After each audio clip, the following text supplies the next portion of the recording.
Hi friends, MD Vegan on my weekly juice fasting day. It is a gentle juice fasting because I let go into the flow.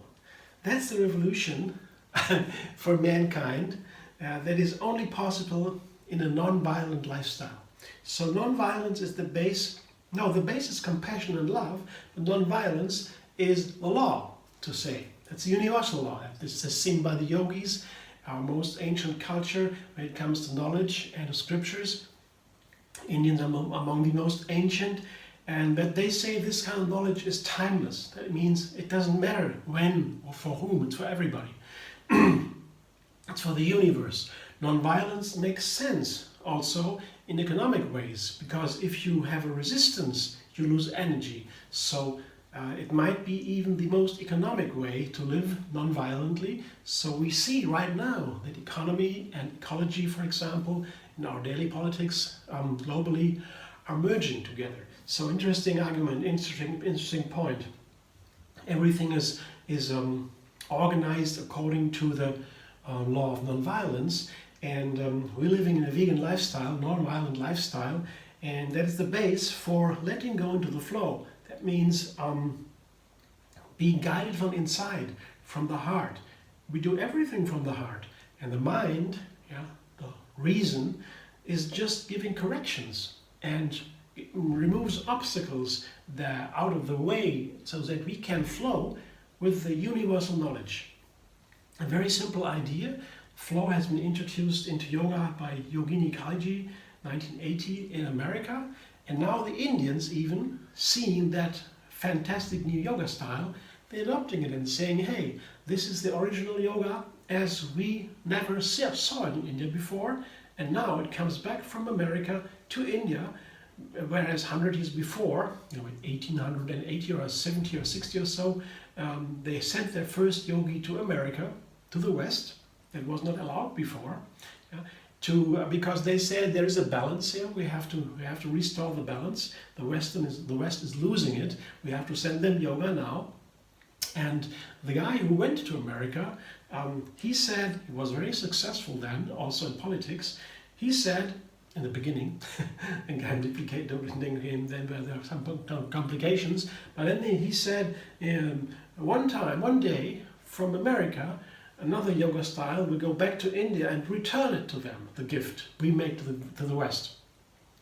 Not many important politicians in America didn't like it at that time, because he was very successful with the women, with the ladies of society, and women were not really up to claim had not had the big victories of women rights, women liberation, as we see today more and more at that time. So the male parts of the people in America, some influential politicians, didn't like it so much, and he had some backlash.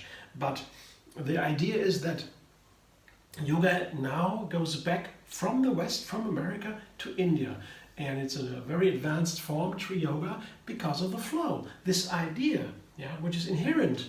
Non-violence is inherent in every yoga. You read the ancient scriptures, non-violence is from India, ahimsa. They have coined that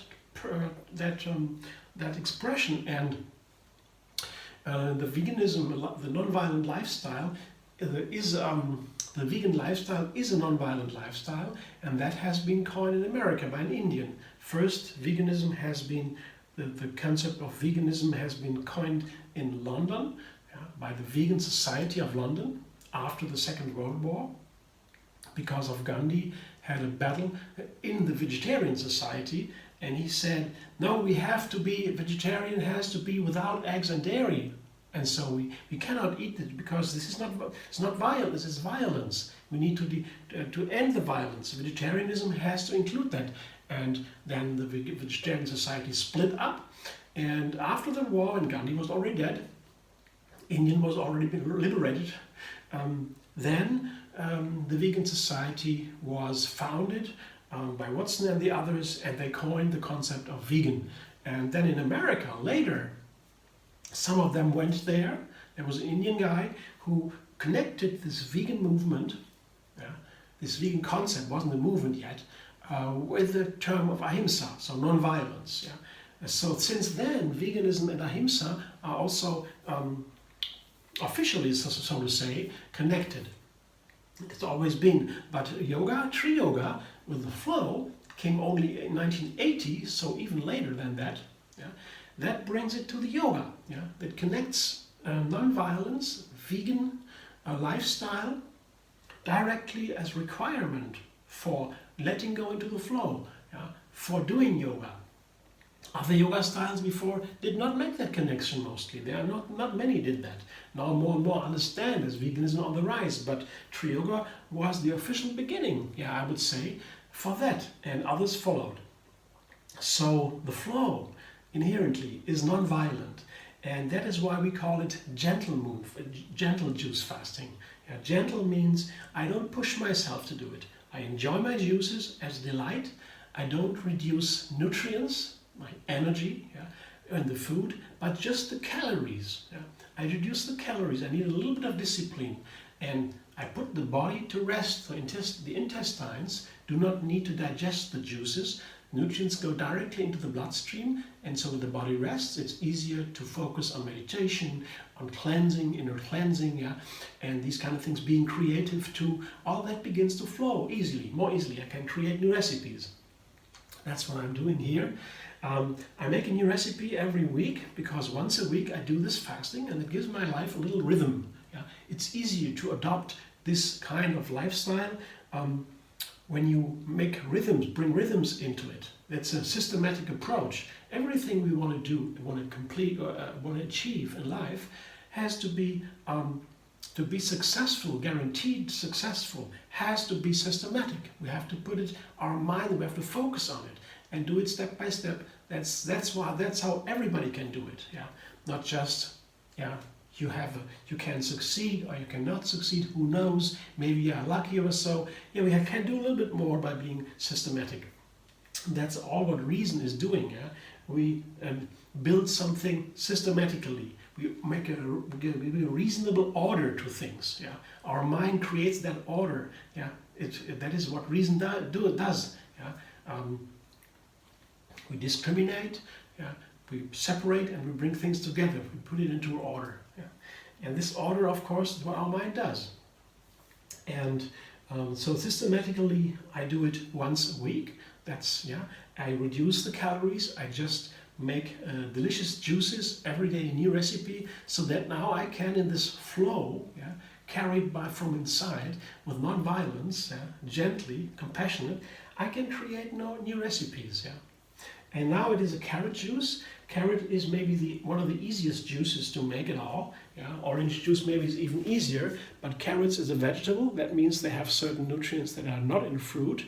They are more nourishing, so they are a little bit more difficult to eat, to drink. Yeah? Orange juice may be the easiest. I make a carrot orange juice today. Oranges and carrots, about the same amount. And but carrots are very easy to juice because the juicer has no problem to juice a carrot. Yeah?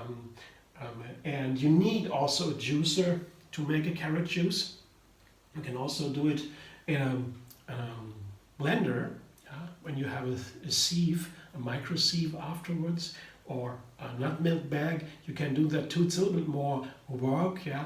But a juicer is very recommended to make these kind of vegetable juices. Orange juices can be made in a citrus press, of course. That is easy and very inexpensive. But juicers are a little bit more expensive. And I find it very helpful to have a good juicer at home, because I make these juices all the time, and they are helping me with my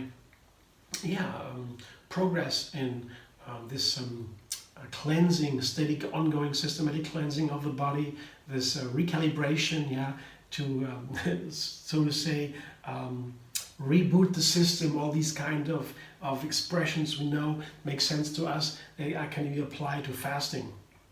And it is a gentle fasting that is more efficient, more non-violent, and yes, it's simply the best for everybody, I would say, because in the long run, and you see the amount of people who can do it this way, we have a more success, I would say.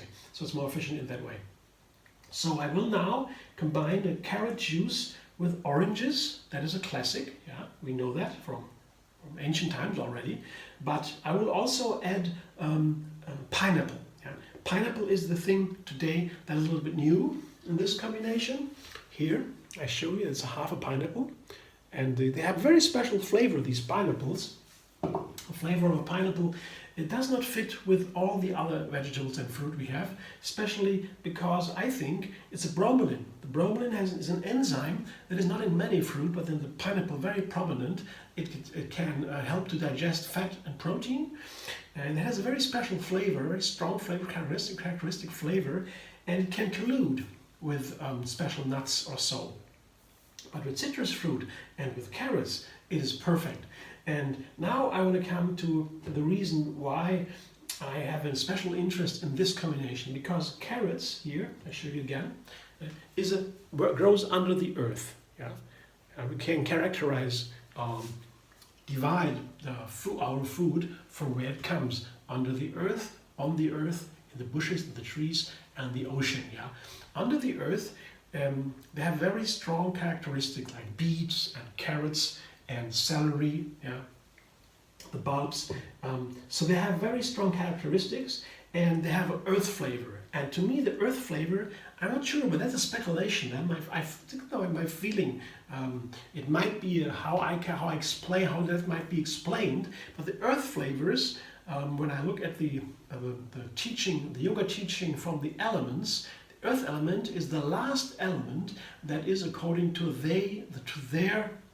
Today a little bit unscientific. Yeah, we don't adopt their views from ancient times, but they can make a sense if we adopt it into our language. So earth element is a very relatively low vibration. Yeah, it's a dark red color, and a high vibration would be violet. Yeah?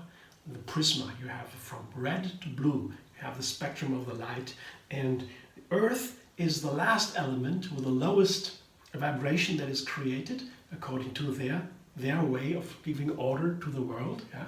It's not ours today, but it makes sense. We can learn something. And the carrots with the earth element, they combine all other elements. When the earth is created, everything is complete. So it has all the flavors in itself. That is maybe the metaphorical, a little bit symbolic idea. It helps me to understand how I can create new flavors. And now, if I put sugar and sour or sweet and sour flavors and other fruit to carrots or beets, other flavors unfold from the high sugar content that is hidden in that carrot, or even more so in beets. Yeah?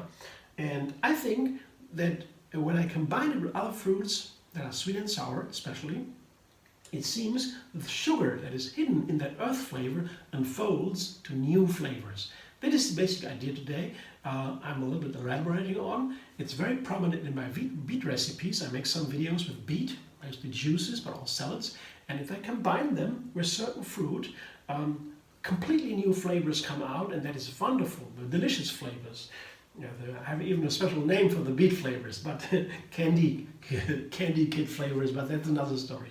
No, I think the similar thing is with the carrot. They're also high in sugar, so they have potential to unfold other flavors. Now, what I found with beet is that when I combine beet with orange, we still have the earth flavor in the juice. Yeah? But it is gentle, it is nice. Whereas if you drink beet on its own without the orange, it scratches in the throat. It is not very pleasant. So you would add something.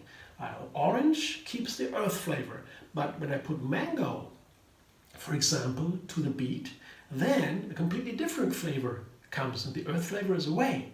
So the orange seems to might be somehow a neutral flavor to unfold the sugary flavors in the roots. Yeah? So it's very nice in harmony to make a carrot and a beet juice, a carrot and orange juice. You still have this carrot flavor, but in a gentle way. Same with beets. Beets and oranges keeps the beet flavor, but in a gentle and a pleasant way. That is different with pineapple now. Pineapple adds a very different aspect, and that I will try today. I made it before. I have 2 other recipes with carrots and pineapples. And now I add the orange and lemon and ginger. Here I have 1 lemon and a piece of ginger, some inches, not too much. You can try. 1 lemon should be enough, usually, for that amount of fruit. And I will try a little bit of the peel. Here from both, I have some orange peel and some lemon peel here. I will not take everything from it. I will try. While I'm juicing, I will try to put a small piece of each in, taste it in between, and when I'm ready, I come back and tell you how much I used. But it can be, if you put the peel into a juice, by the juicing, it can be very harsh and it can ruin the whole flavor. Most of the nutrients, the healthiest part of a citrus fruit is in the peel, in fact, in the zest, where the oils, the etheric oils are in. But you only need a small amount and they can ruin the flavor. So I will try that now, this new flavor, and I'm very curious what it will be like. Hope you enjoyed my little excursion from the history of veganism to the flow, the idea of the flow. It makes it possible, the ahimsa, non-violence, makes it possible to flow, and the flow brings me to my regular practice and to this gentle form of juice fasting, which is very effective because it's for everyone. Everyone can do it just 1 day a week, but you can do it your life long. And so that also is good for creativity, for cleansing, for meditation, all these things. So that's what I talked about today a little bit. Now I will juice and come back in a moment and taste it.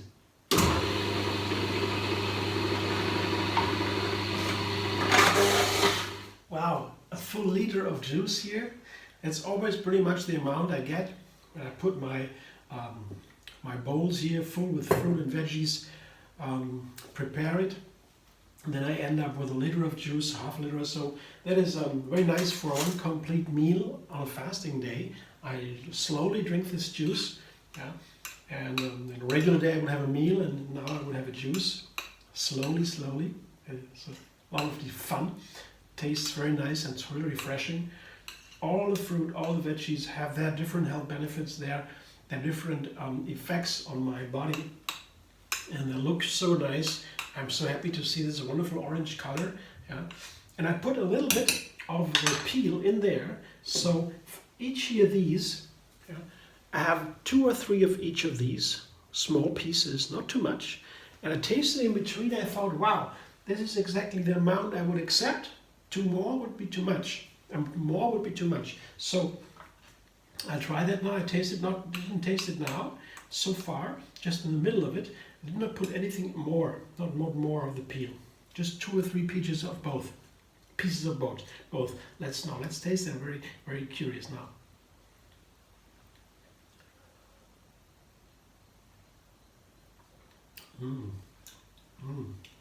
Oh, it's almost an etheric flavor. It's amazing, as if it would vanish somehow. It gets into the mouth, very pleasant, and it's away. That's interesting. I never had this kind of flavor. Very excited. Delicious, definitely delicious. And a little bit of here of the peel, this etheric oils, they might give this little zing to make these flavors fly away. I don't know, but it's also the earth that keeps it on the tongue. So I don't know. It's a little bit much maybe, too picturesque. We shouldn't be to be picturesque, but it can help to use some of these words in describing flavors. So here, this is what I have. You see, it's a nice juice, wonderful orange color, and the flavor is really outstanding. I never had this flavor before. At first I began to explore the beet flavors, as I hinted in the video before here. But now I think with the earth idea of the earth as the element that combines all the other elements, it might be also interesting to explore more with carrots, how they transform into other flavors with sweet and sour fruit, different with orange and pineapple, for example, or mango. I would go on doing this more, and the orange, lemon and ginger, adds, I would say, a little bit more intensity. It more supports and brings out the other flavors. Not so much that I want to add a new flavor. This is the job of the pineapple here. And that's, guess what is very interesting with the pineapple. It adds this special flavor here I taste in the orange and in this juice. The orange would rather, I say, keep that earthen flavor of the carrot. And all these are speculations. I'm very curious how you would feel about this. Interesting to talk about this with other people when you make your juice or combine these ingredients in your own recipes. You can let me know. I would be glad to have a chat about that with you. And if you like my video, feel free to like it on YouTube. Maybe subscribe, MD Vegan. Have another recipe every single day. And find me on Facebook, Instagram, Pinterest, and Twitter. And especially with regard to gentle juice fasting, and I do it every week, and I can recommend it. It's a very interesting thing to watch what happens to the body and to the mind over the years. If you do it, keep it up. But you can also join a Facebook group that is called a Tree Yoga Moon Fasting. Tree Yoga, as I said, is the yoga style from Carly Rae from 1980, has been founded and spreading now all over the planet. And now she invented this kind of gentle juice fasting. I heard it first time from her, and yeah, there's this page. I made this Facebook page, Tree Yoga Moon Fasting. I keep it up to have a little bit a meeting point and to exchange it. It's not a big traffic over there. It's a small group, but I post my recipes every week and have a calendar there, a moon calendar with the best fasting days, the moon days. That's another story. If you're interested, feel free to subscribe or have a look. See me there and see me everywhere. I hope to see you soon.